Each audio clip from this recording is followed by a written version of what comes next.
Morning చాయ్ పెట్టుకోవడానికి పాలు లేనప్పుడు నేనైతే ఒక్కొక్కసారి ఇలాగే ట్రై చేస్తాను. అంటే నిన్న పాల ప్యాకెట్లు అయిపోయాయన్నమాట. షాప్‌కెళ్తే అయిపోయాయని చెప్పారు. ఇంకేం చేస్తాము మార్నింగ్ అయితే చాయ్ అయితే కంపల్సరీగా నాకుండాలి. అందుకని ఇలా ప్రిపేర్ చేసుకుంటున్నాను.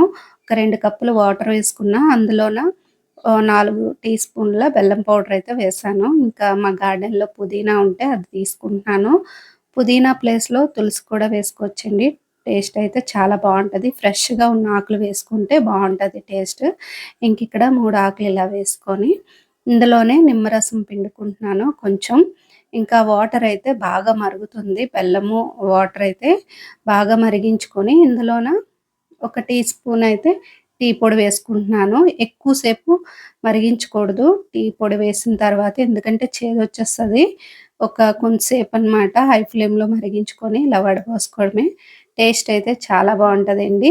చాయ్ తాగిన ఫీలింగే వస్తదనమాట.